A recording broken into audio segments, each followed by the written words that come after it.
¿Qué tal? Buenas tardes, ¿cómo están?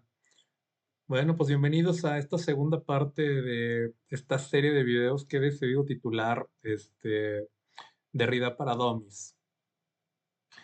Sin más, el título de hoy es Conceptos fundamentales, pero para ello me gustaría que tuvieran como base el video anterior, así es que para los que no lo han visto, les solicito de manera muy encarecida, por favor, revísenlo porque en el primer video vimos cómo Derrida va desmontando la idea de una presencia sin resto, es decir, la idea de que el sentido nunca está plenamente dado, cerrado o coincidentemente consigo mismo.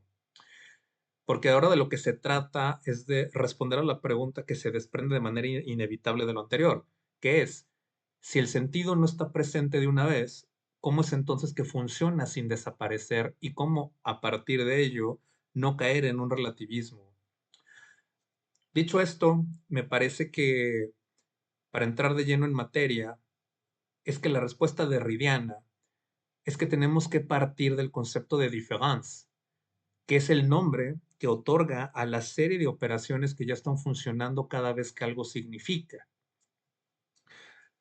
Esto explicado en palabras sencillas es que el sentido no puede ser otra cosa fuera de la diferencia, el diferimiento, la iterabilidad y la huella. Vamos de uno por uno. El concepto que ya de cierta manera fui anticipando en el video anterior es el de diferencia. La diferencia no es otra cosa que la razón de por qué nada significa solo. A ver, si partimos de que una palabra no tiene sentido por sí misma, es porque una palabra significa precisamente porque no es otra. Como lo mencioné en el apartado de Saussure del video anterior, el lenguaje no funciona por relación directa entre la palabra y la cosa, sino por esas diferencias internas. Como lo había mostrado, si partimos de la palabra madre, esa palabra significa precisamente por lo que no es. No es un padre, no es hija, no es familia, etcétera, etcétera. La lógica que opera de fondo es que si todas las palabras dijeran lo mismo, ninguna diría nada. Y creo que ahí está el punto clave de esto. El sentido no está contenido en una palabra a la forma en que lo había pensado la tradición, como una sustancia, sino que va emergiendo de esa misma red de oposiciones. Entonces, el primer resultado que se obtiene de esto es que no existe un significado aislado, se depende de otros significados. Y esto termina siendo la primera cristalización de la fisura en la idea de presencia, porque si el sentido depende de otros, lógico es que nunca está plenamente en uno solo. Para ejemplificar esto, creo que de manera más aterrizada, el ejemplo de un diccionario se vuelve crucial. Cuando entramos de lleno a un diccionario, pues estamos esperando encontrar el significado de la palabra que estamos buscando, ¿no? Sin embargo, nos enfrentamos a todo lo contrario, porque ¿qué es lo que encuentras en lo que estás buscando? No encuentras la cosa, encuentras otras palabras. Si yo busco la palabra madre, el diccionario me remite en el mejor de los casos, supongamos mujer, progenitora, relación filial, etcétera, etcétera. Supongamos que elegimos la palabra progenitora, pero cuando estamos ahí en la definición de progenitora, encontramos más palabras que estas mismas nos envían a otras, y luego si me voy a buscar en esas otras, encuentro otras más. Es decir, nunca se llega a una definición final de la cual ya no dependa otra. No hay una lógica de cierre. Y justamente en esto último es que el ejemplo muestra algo decisivo, que el sentido no está en ningún punto del sistema, sino que lo que lo hace funcionar es precisamente su condición de circular, su condición circulante, porque el diccionario entero bajo esa condición paradójica funciona porque ninguna de sus entradas es autosuficiente. Entonces me parece que la diferencia aquí como concepto deja de ser una idea abstracta y más bien se vuelve la estructura operativa del sentido. Ahora bien, pasemos al segundo concepto, que sería el diferimiento, que en palabras simples sería la razón de por qué el sentido siempre llega tarde. A la noción anterior de diferencia, Derrida agrega esta noción de una manera más radical, porque el sentido no solo depende de diferencias entre palabras, también depende de una condición atravesada por el tiempo. Cuando buscamos el significado, aquí pensemos nuevamente en el diccionario, nunca lo obtienes de una vez. Se tiene que ir a otra palabra y su definición queda postergada en un poco más adelante, entrecomilladamente.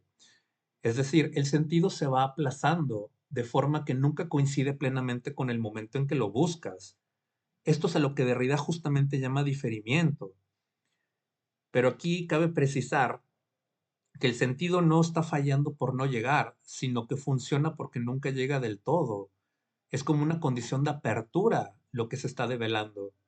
Entonces, el concepto de différence es la palabra que Derrida otorga a estos dos movimientos o esta doble operación que queda contenido ahí, que por un lado es la diferencia espacial entre signos y por el otro lado el diferimiento temporal del significado. A esta noción vamos a agregar la noción de iterabilidad. Bueno, frente a esto de la iterabilidad, que no es otra cosa que la razón de por qué el sentido puede repetirse sin fijarse, se responde si lo analizamos desde los problemas que ya tenemos claros. Uno es, si el sentido se produce por diferencia, entonces nunca está contenido en una palabra aislada.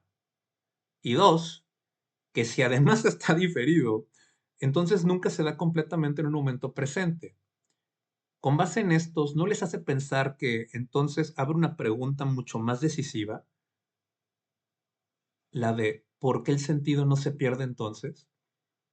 ¿Por qué es que entonces no se disuelve si nunca está fijo ni plenamente presente? Es como decir, bueno, ¿cómo opera esto? A ello, la respuesta de Derrida es la iterabilidad, pero está pensada como repetición. Vamos a explicarlo. Para Derrida, un signo solo puede significar si puede repetirse en ausencia de su origen. Es decir, que pueda ser repetida en otro contexto, para otro destinatario, sin ser idéntico, pero que aún así pueda seguir funcionando como signo. ¿Por qué? Si un signo necesitara la presencia del hablante, el contexto original y una intención fija, entonces no podría circular. Queda obturada ahí la posibilidad de repetirse fuera de su origen. Vamos a ponerlo en un ejemplo. Piensa que alguien escribe la palabra madre en un papel sin contexto alguno. Aún sin saber quién le escribió, cuándo y con qué intención, la palabra sigue funcionando. No lo hace de manera idéntica para todos, eso es cierto, pero no deja de significar, y creo que eso muestra algo fundamental. En un primer momento, que el signo sobrevive a su origen, lo más importante, que no necesita presencia y que aún en su ausencia sigue funcionando. Ahí está claramente lo que Derrida está llamando, está definiendo como iterabilidad. Ahora, creo que un ejemplo más nos podría ayudar para tener bien estructurado esta idea. Tomemos ahora la idea de, ¿qué les parece? Una ley escrita. Una ley vale como ley solo si se puede aplicar a casos distintos, puede repetirse en situaciones no previstas y principalmente que pueda funcionar sin la presencia del legislador. Pero nótese que en cada aplicación nunca se presenta idéntica a otra. Siempre está sujeta a interpretación y por si no fuera poco, siempre está sujeta a un ajuste. Entonces, si la ley solo valiera para un caso idéntico al original, ¿no sería ley? Aquí Derrida creo que podría ser muy agresivo, porque la ley funciona porque es iterable, repetible, trasladable, aplicable, pero todo esto bajo la condición de ser sin ser identidad plena. Un ejemplo más que ahorita me vino en mente, ahorita porque lo tengo aquí al lado, pensemos en la lógica, por ejemplo, de una firma. Cuando firmamos algo, La condición que lo vuelve válido es solo si puede ser repetida, pero cada vez que hacemos nuestra firma no resulta idéntica, siempre hay variaciones mínimas. Si fuera idéntica como una copia mecánica, creo que perdería su valor de firma, puesto que si no pudiera repetirse, pues no serviría para nada. La firma funciona de nueva cuenta bajo esa condición de iterabilidad, ni idéntica ni irrepetible. Ahora, si esto lo articulamos con la diferencia, es más que claro que la iterabilidad no elimina la diferencia, la presupone, ya que un signo solo puede repetirse si puede variar, si admite desplazamientos y si no está cerrado sobre sí mismo. Es decir, sin diferencia no habría iterabilidad. Un signo absolutamente idéntico no puede circular, no hay de dónde, no hay forma.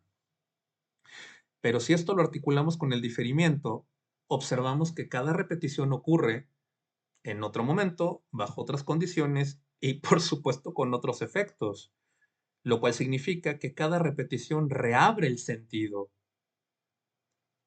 Y creo que ahí entonces la iterabilidad implica que el sentido siempre llega después, que nunca se encuentra clausurado en la primera vez. De ahí esta lógica de reabrir el sentido.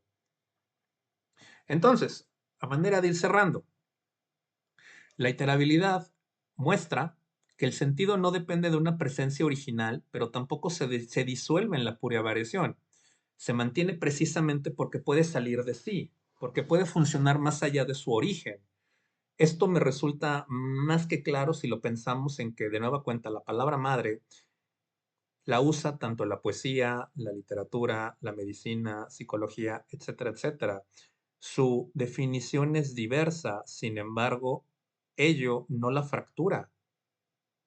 Y creo que eso es justamente lo que muestra la literabilidad.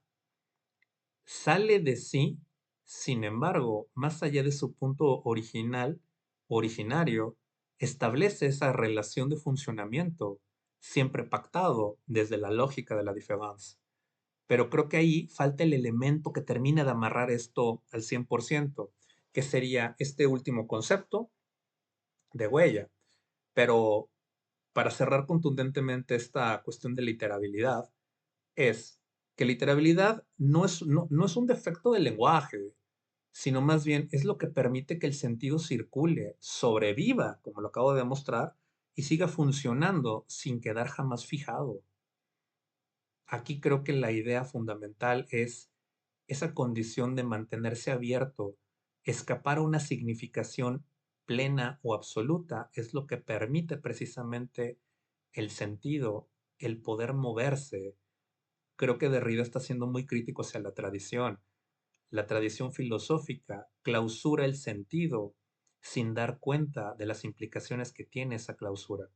Que esto yo elaboraré en el siguiente video, pero vale la pena ahorita irlo meditando. Ahora bien, pasemos a esto que les comento del cuarto concepto, la huella.